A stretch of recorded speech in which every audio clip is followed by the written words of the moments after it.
Depan mata saya, seorang budak perempuan 16 tahun tercampak atas jalan raya. Ada lubang sikit kan. Kita masuk Jangan bagi tidur. Kan dia tak Muka dia penuh darah. Saya nak call mak ayah dia, tapi phone dia berkunci pula. Dia dalam keadaan tak sedar masa tu. Baru-baru ni saya driving di kawasan Dengkil. Saya nampak kereta depan elak sesuatu. Dia macam tiba-tiba tau.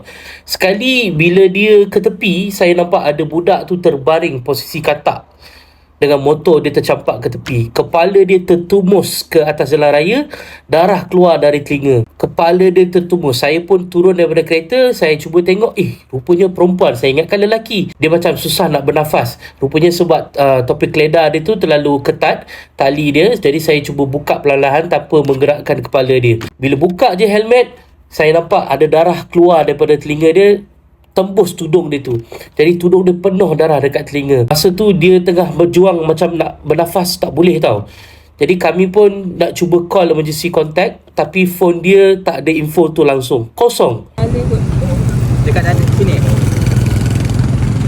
Kenapa saya cerita ni? Sebab ramai antara kita pandang remeh benda ni. Bayangkan kalau benda macam ni berlaku dekat anak atau adik-beradik korang atau orang yang anda sayang. Dalam keadaan kecemasan, setiap saat itu nyawa. Polis dan paramedik perlukan maklumat tu secepat mungkin. Sebab tu kita call balai polis juga. Sebab supaya polis boleh ambil keterangan apa yang berlaku. Lepas video ni, korang terus buat dua benda ni. Set emergency contact dekat lock screen korang. Phone sekarang dah boleh isi macam-macam maklumat di emergency contact. Isi medical ID seperti jenis darah, apa allergic alahan yang korang ada atau penyakit yang korang ada. Even phone korang tengah lock pun, orang boleh access info ni untuk selamatkan nyawa korang. It takes less than a minute to do it. Do it now.